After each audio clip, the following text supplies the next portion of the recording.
Good morning, good morning, good morning. Welcome to Sierra Center for Spiritual Living. We're going to get started right off with our first two community songs. Here we go. Gonna lay down my burdens down by the riverside, down by the riverside, down by the riverside. Gonna lay down my burdens down by the riverside. Study war no more. I ain't gonna study war no more. Study war no more.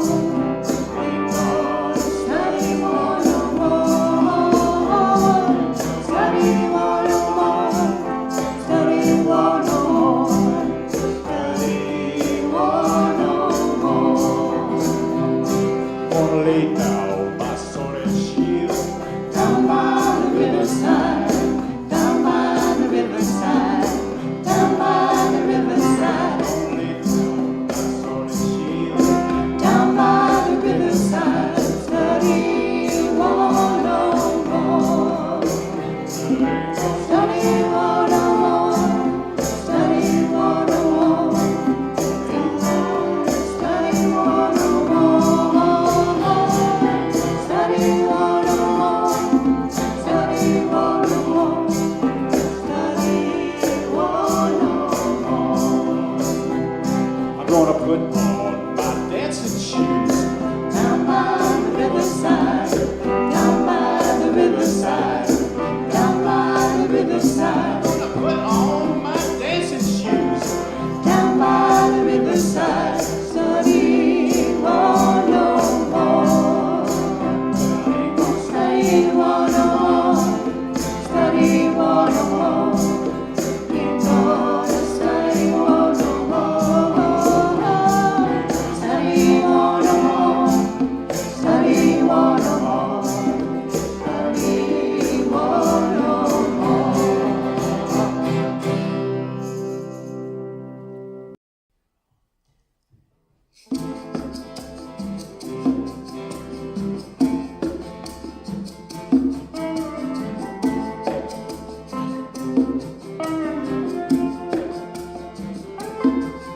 May I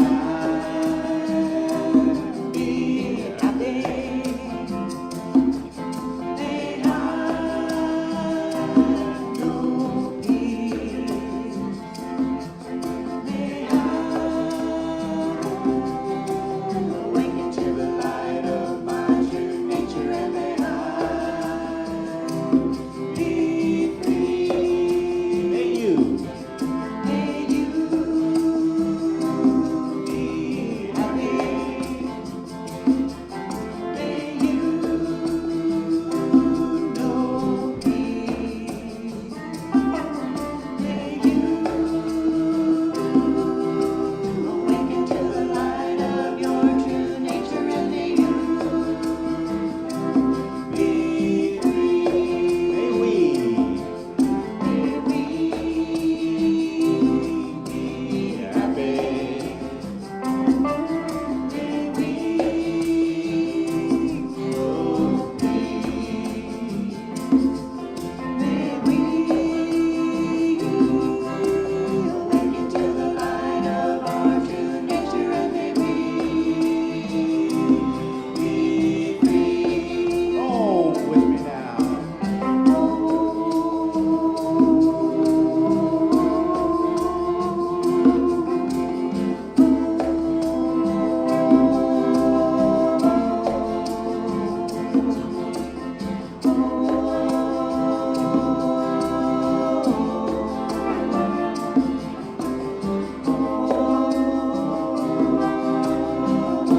May all beings be happy. May all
Good morning, good morning, good morning. So I'm going to take a minute to welcome all of our guests on YouTube, on Facebook, and on Zoom, and welcome our small and mighty force in the room. And this is where you guys cheer and let them know you're in here. Awesome. We are gradually rebuilding and reopening, and you are welcome to join us. There'll be more about that in the announcements. So for those of you who don't know me, my name is Reverend Rafe Ellis, and I am so honored and privileged to be the senior minister here at Sierra Center for Spiritual Living. And let me tell you, our guests, who we are and remind us of who we are. We are a radically inclusive, spiritually progressive, supportive community that celebrates the very diversity of life, of creation. We strive to live authentic spiritual lives through a practical application of the teachings of science of mind. We engage in sacred practices that ignite our soul's self-expression, that deepen our awareness, and that uplift our spirit. We demonstrate active compassion, first to ourselves, then one another, and then the world. And we experience meaningful contribution through giving generously of our time, talents, and treasures. And we, on purpose, shamelessly, unapologetically promote our community and our teachings. And so one of the things that we do to demonstrate our inclusivity is every Sunday morning we have a candle lighting ritual, an inclusion candle lighting ritual. And we light these candles to celebrate the unity of all people, all faiths, all beings, all life. We light the first candle for the shamanic traditions, honoring the beliefs and practices of all indigenous peoples, the ways of foundational spirituality. We light the second candle for Hinduism, honoring the path of knowledge, action, and devotion. We light the third candle for Taoism, honoring the path of ultimate reality, the natural way. We light the fourth candle for Judaism, honoring the ethical path of living by sacred law. We light the fifth candle for all forms of Buddhism, honoring the middle way and path of compassion.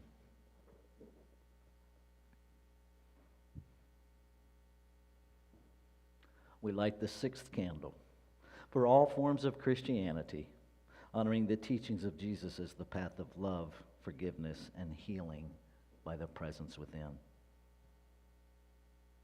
We light the seventh candle for all forms of Islam, honoring the path of submission to the will of God as the highest calling.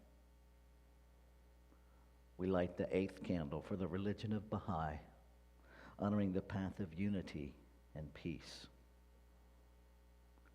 We light the ninth candle for all forms of New Thought teachings, honoring the metaphysical path of mental healing through the practice of universal spiritual principles of love and law. We light the 10th candle for absolute inclusivity, affirming that all are welcome and celebrated here. And we light this final candle, honoring the infinity of oneness as all creation, seen and unseen.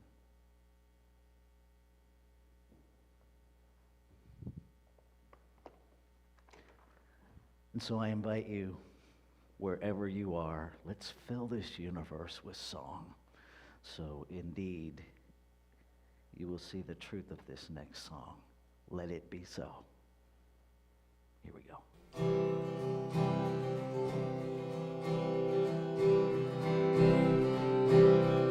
I see trees of green, red roses too. I see them bloom for me and for you. And I think to myself, what a wonderful world.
Indeed, it is a wonderful world if we will simply allow it to be. So this is our time of announcements, and we do have some changes, so pay attention. Here they come. All right, so actualizing wholeness. We have made a shift in that because the weather is getting up and folks are getting busier, and also some folks have communicated that with it being on a weekly basis, the story that they made up in their mind was that if they don't attend every week, they can't attend any week. Not true, never true. And so we have shifted it to the first Tuesday of each month. And we've scaled the time back a half an hour, so it is 4:30 to 6 p.m. Pacific Daylight Time, the first Tuesday of each month, and that is Zoom only, and there's the meeting ID and the passcode there on your screen. It is also, this announcement is also in our newsletter every week. Wednesday night. So we've done this 2 Wednesday nights. We've had nobody in the room. We've had somebody in the room. We've had nobody interacting on Facebook, and we've had multiple people interacting on Facebook. It's a common joke that, we can really talk to an empty room, and this year has proven that. And so whether anybody shows up or not, the Wednesday evening Ask the Rev Anything is happening. And the wheel is actually full of questions now, and it's so much more fun if you participate, because answering whatever question the wheel lands on last week sparked a lot more questions from folks in the room and on Facebook. And so it's this is not offered on Zoom. This is on YouTube and Facebook Live only, and that allows me to actually interact with folks. So if you want to come play in our ministerial sandbox, it is Wednesday evenings from 5 to 6 p.m. We're open! Woohoo! This may be my favorite slide of all time. It's just, I feel like I'm in Willy Wonka's chocolate factory or something with this slide. So we are open Wednesday evenings and Sunday mornings for up to 15 attendees, because we have to leave space for our tech team folks. We are asking folks to please use the Sign Up Genius.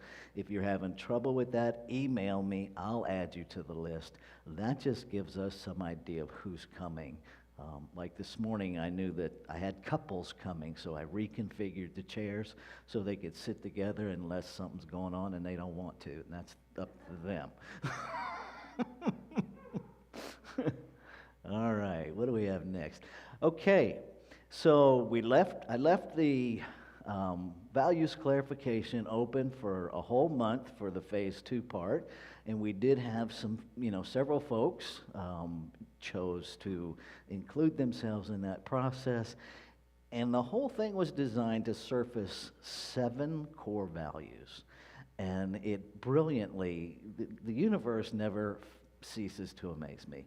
So these are the 7 core values that surfaced, and it was a really clear 100%, 90%, 80%, 60%, and then the other things jumped down to 20%. And so these were clearly the top 7. And so those are gratitude, community, love, inclusion, service, integrity, and authenticity.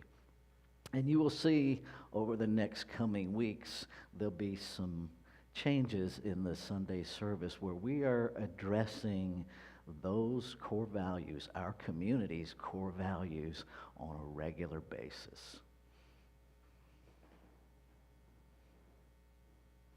All right, so let me check my list. So this is our time of inward shift, and ordinarily what you would experience is a brief pre-recorded meditation. This morning I'm going to guide us through a meditation. And so I invite you to just bring your attention to your breath. Let everything else slip away. If you're driving, please do continue to attend to your driving. And I invite you, if you're comfortable, to allow your eyes to close, or at least to rest on a soft gaze. And we're going to take a brief journey this morning. I invite you to imagine with me the experience of Christ.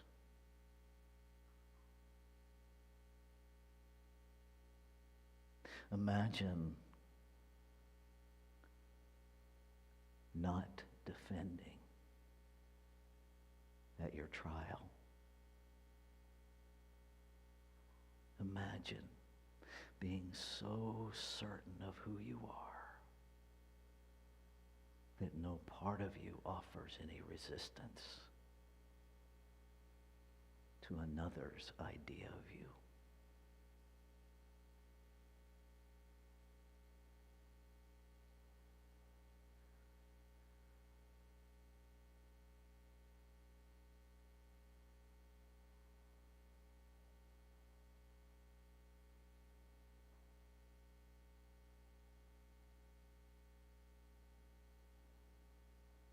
Imagine hearing opinions and simply allowing them to drift right by you.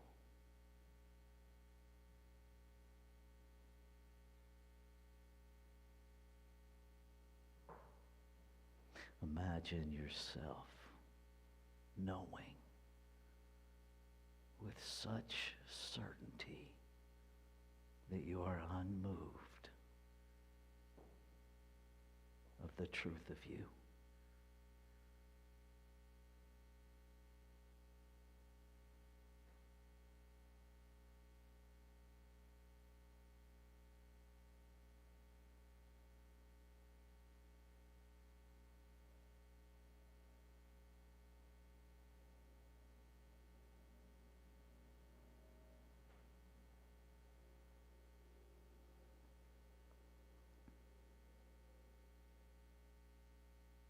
Imagine experiencing compassion for those who are confused about who you are.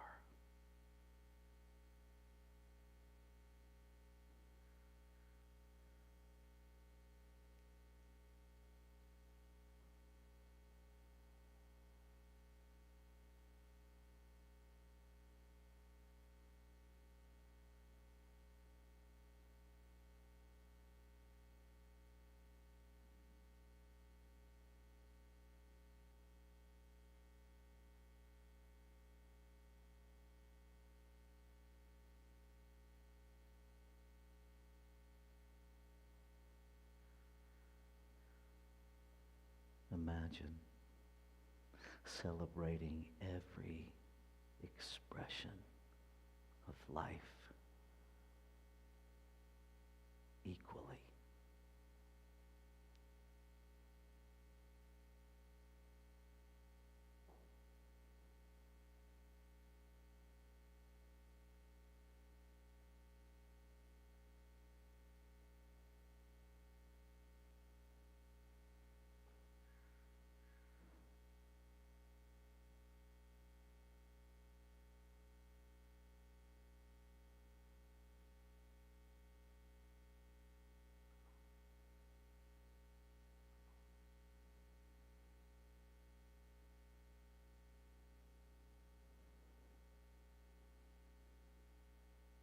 Imagine a freedom,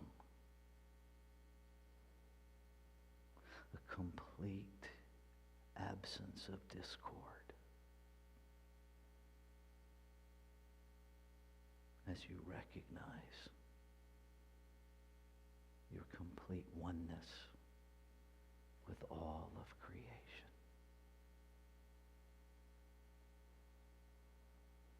So I invite you just to rest here. Rev Lanny will bring us out of the meditation with our opening treatment.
Oh, heavenly day.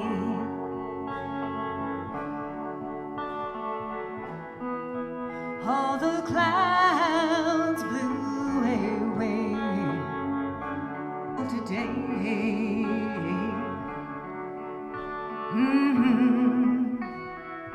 With anyone, smile on your faces. Tomorrow may rain with sorrow. Oh, can't see no other way, no way, no way. Oh, heavenly day. No one at my shoulder bringing me fears. Got no clouds up above me, no, no. To say only I'm glad to be here. Heavenly, heavenly day. Oh, for a while. Anyway, heavenly day, heavenly day, heavenly.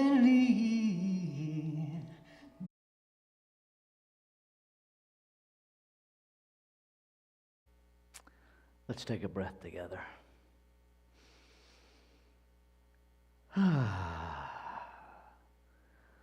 So I was made aware that some folks are having some challenges on Facebook and Zoom with the sound. Not sure what that's about, but I did what I knew that might be affecting it, so hopefully it's better. Technology is always an interesting dance. So this is Easter morning. And that means, and to many people, it means absolutely nothing. And that's okay. And that's the journey I want to talk about this morning, is how do we make it okay that the path keeps changing, that our understanding keeps changing.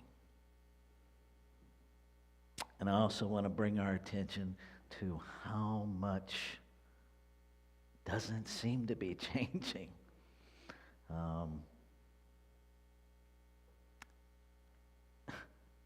Last night, I'm just flipping TV channels, and there it is one more time. I'm pretty sure I have watched it every year for 61 years.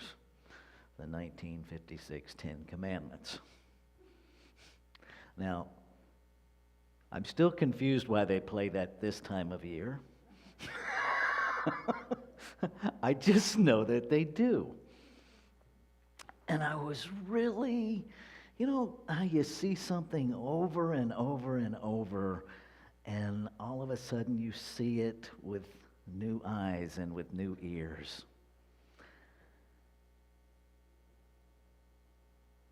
And part of what was happening, most of what was happening in that movie is happening right now. It's happening today.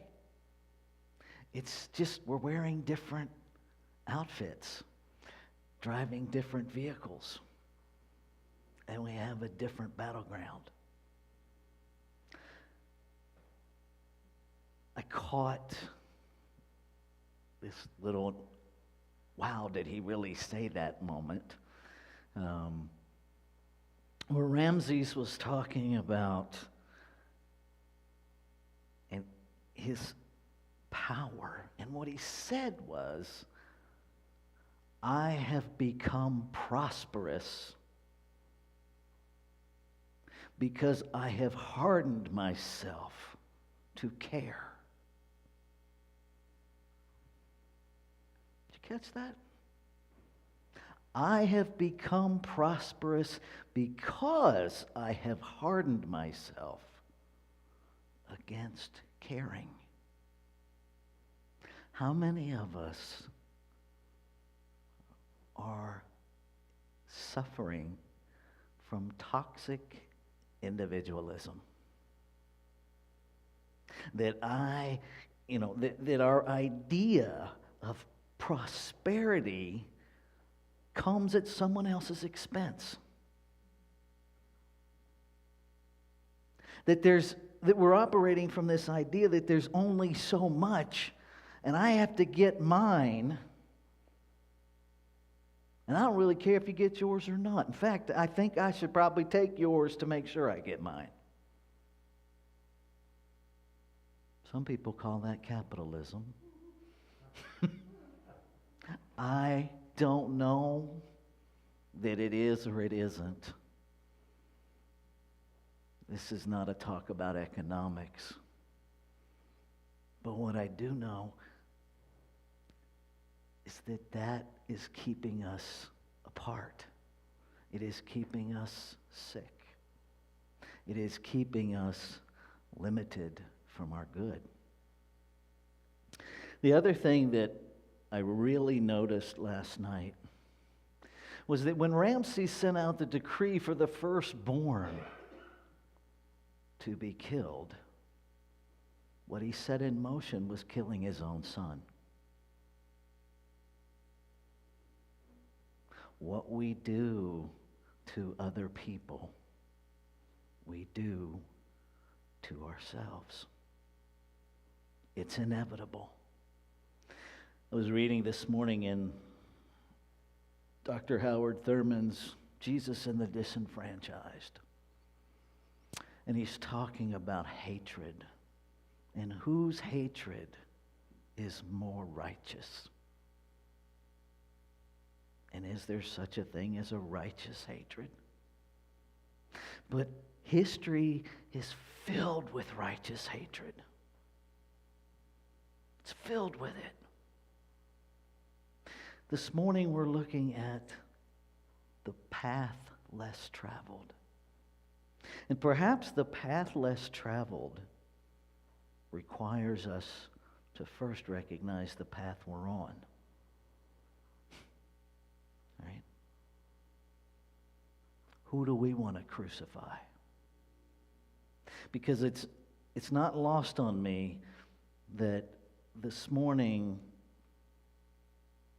many, if not most, churches and spiritual centers are talking about the resurrection. And we spend so little time talking about what we're resurrecting from. Right? Jesus was misquoted. His last words on the cross were not, my God, why hast thou forsaken me?" That is a mistranslation of the Greek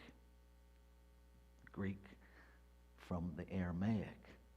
What he actually said, according to George Lamsa, who grew up speaking the same Aramaic language, is, my God, for this I was spared."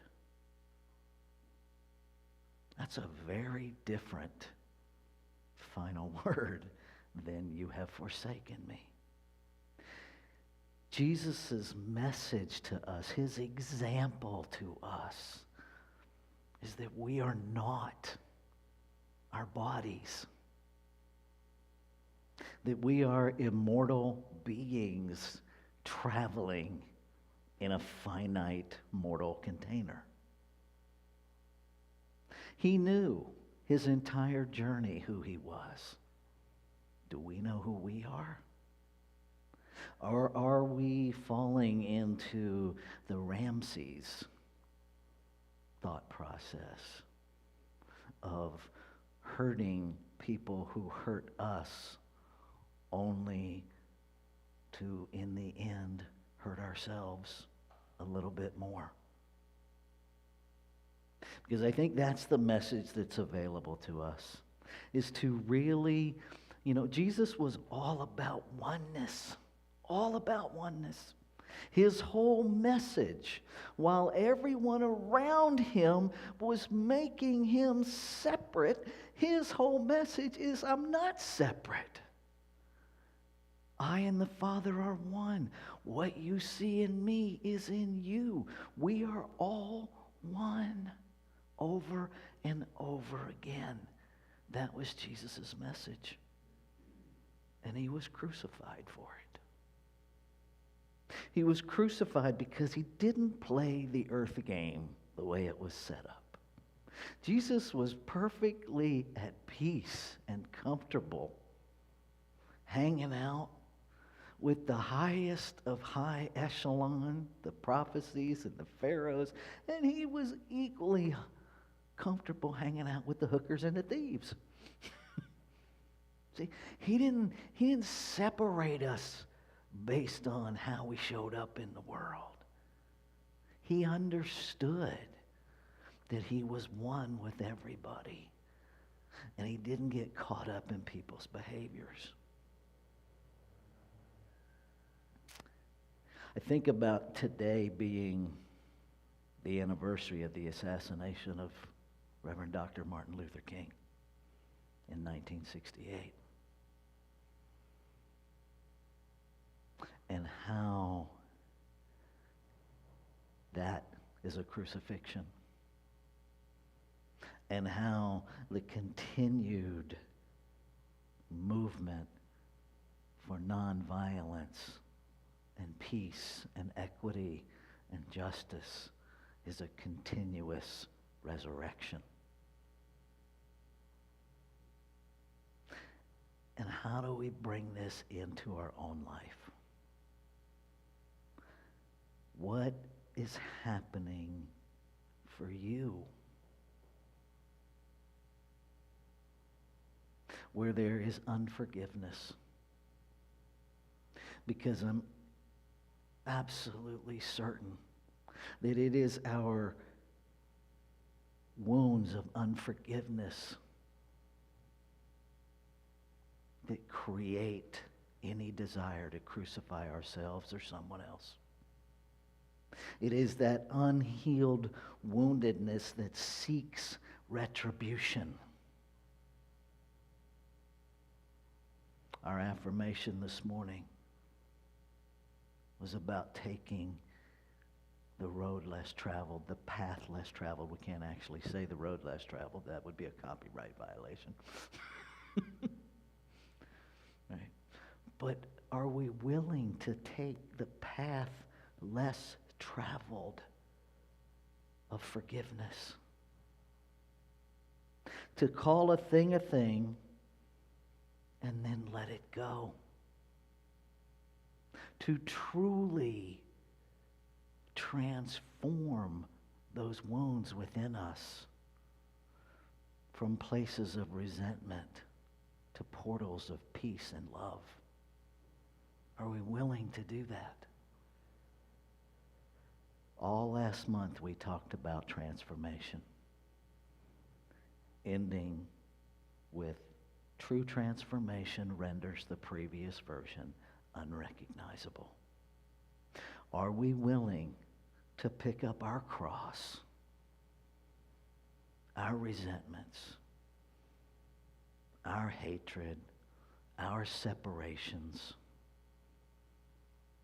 and walk ourselves to the top of the mountain, to the point of self-awareness, where we can actually see spiritually, the top of the spiritual mountain, where we can see our oneness with all of life? And are we willing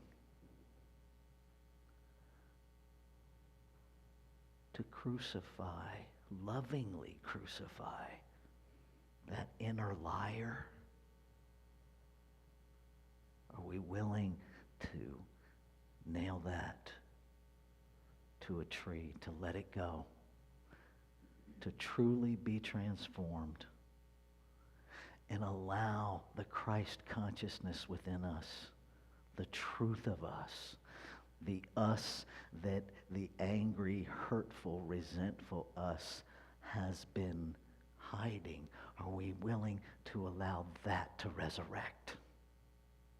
Because As I understand the story, the crucifixion was a prerequisite to the resurrection. What's keeping you from resurrecting? What needs to die to set you free?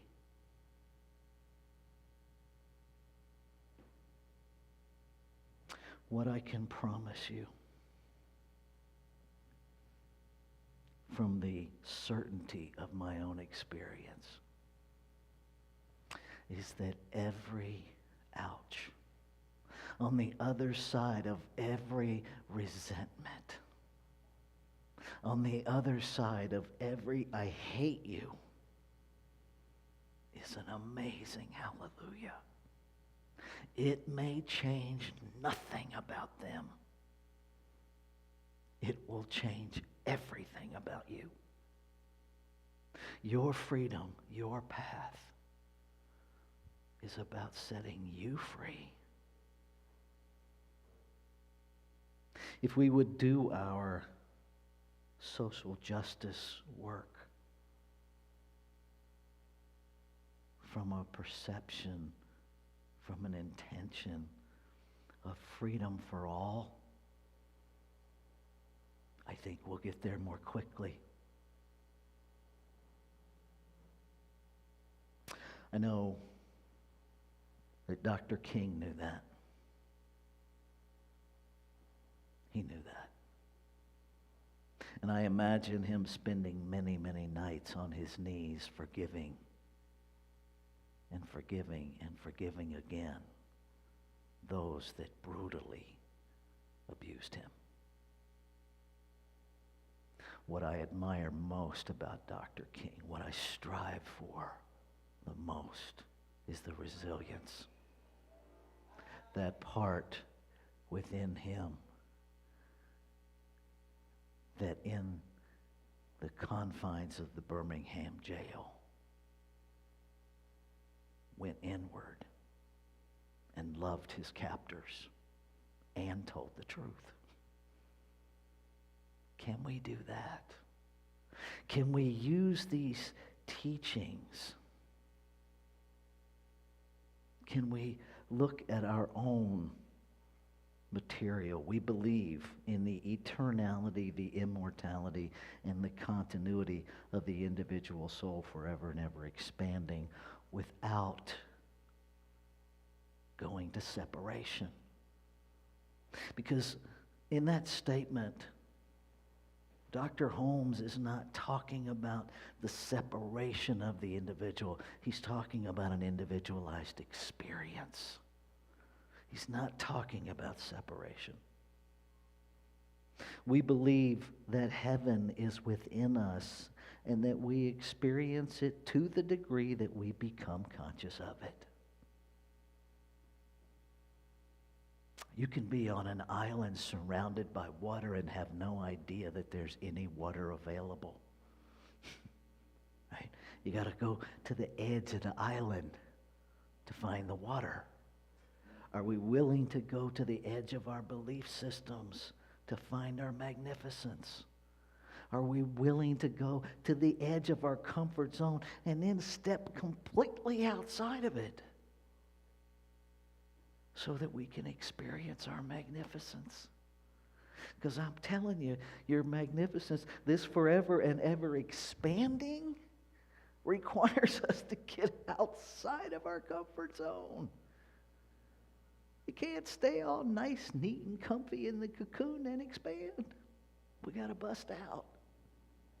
And that's going to look different for everybody. Heaven is within. Quit looking for it in somebody else. It's already in you. This activity of looking for it outside of ourselves keeps us from it. Briefly going back to the Ten Commandments last night, the whole theme through much of this movie was either blaming God or thanking God for doing something for you. It was the rare moment in this where it was recognized that God is acting through us. Right? And so pay attention. Where in times of stress, in times of great discomfort, where is your God? Is it a male God outside of you, fixed in the cloud, that is going to save you? Or is it an assurance that the intelligence of creation itself is within you, and you already are the answers that you need? That's the example of Jesus. Our teachings teach that he is the example, not the exception. The example of Jesus is he knew his magnificence, and he never wavered. Never once. Did he have human moments? Absolutely. In the Garden of Gethsemane, twice. He saw what was coming. And twice in that garden, he's like, yo, God, if there is another way to do this, I'm all for it, because I see what's coming. And I'm not sure that I want to do that. Right? He followed his spiritual path even when it was uncomfortable in his physical being. And I can only imagine the discomfort of his physical being, if the stories are even remotely accurate. It was horrific. And yet, he never wavered. That's what's available to us. When we really know, when we have this part of this statement, where we awaken to our spiritual magnificence, discovering the creative power of thought, then we will manifest a world that works for everyone, because we will understand that our thought impacts everybody. And the whole dis-ease of toxic individualism is healed when we think and live in oneness. When we stop to consider, how does this impact the whole? Just like, I'm going to wrap up with this. Just like in the middle of the night, when you're getting up, walking around, and that conversation is happening between your brain and your big toe to turn on the light. Because your big toe knows it's about to experience something that no part of your body wants to experience. And we argue, until our toe finds the couch. And then the whole body. It's as simple as surrendering to, sure, I'll turn on that light. Yes, I'll look at this. Yes, I will forgive and see this person in a different light. Illuminate your consciousness. And forgiveness will become easy. Spiritual growth will become easy. Just turn on the light. Resurrect the light in you. Let's take this into prayer.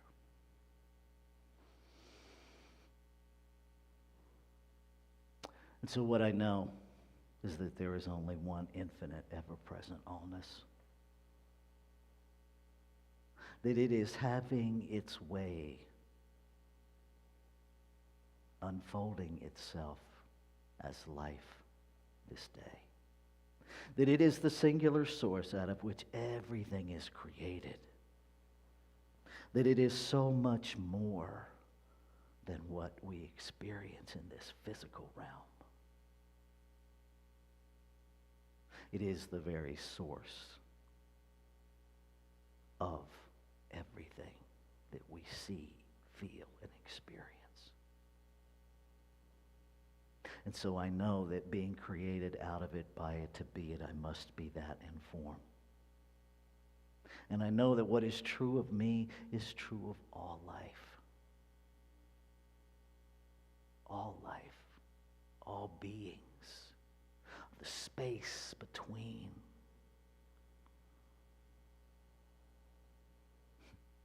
The cranky technology.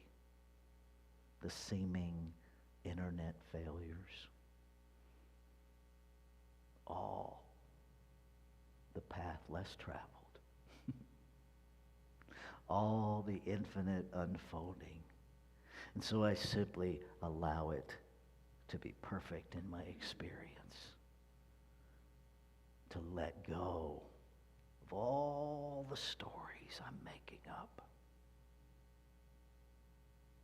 And I use this moment as a model for life. To let go of making up the stories and to move into an awareness that life is simply unfolding itself.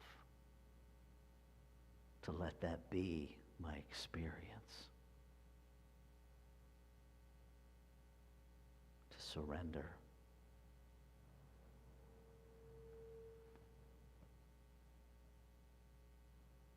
And so it is with deep gratitude, deep gratitude, that I surrender into this infinite allness. That I let go, knowing that it's already done, it's already complete. I let it be. And so it is.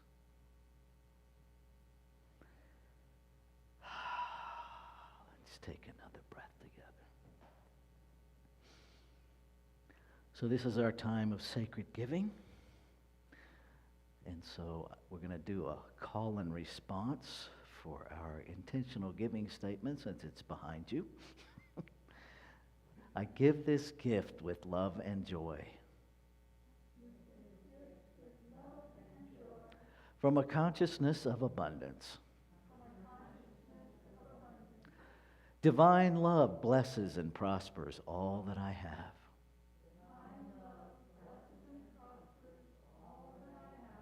All that I give, and all that I receive. And so it is. And so I will say this, I'm pretty sure we're no longer live to anybody, but I'm going to say it because it's recording. If you're watching this, we invite you to support us by giving through our website, www.sierracenter.org, or to mail your contribution to Sierra Center for Spiritual Living, P.O. Box 2714, Grass Valley, California, 95945. For those of you here in the room, there's a basket on the table on the way out the door. We're not actually passing it because we're not supposed to do such things right now. So we're not. This is, talk about the road less traveled. Here we are, huh? Couple of reminders. We are open on Sunday and Wednesdays.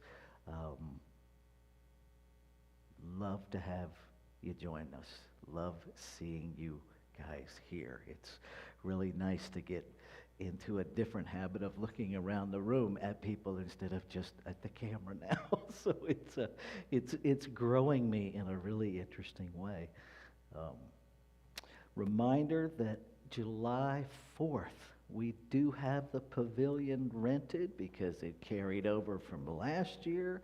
And so I am working on making plans to get the word out, because that happens to be on a Sunday. And so we will have Sunday service at the park. And by then, I think, hopefully, if we continue to do everything that we're doing, we'll actually be able to have a cookout to go with it. So keep our fingers crossed. All right. Oh, and if everything stays on track, musicians will be back in the room with us live starting in May. So that's the plan we're heading, and that's in alignment with their comfort zone. So our new, they wanted to switch up the closing song, and so here they are with I Release.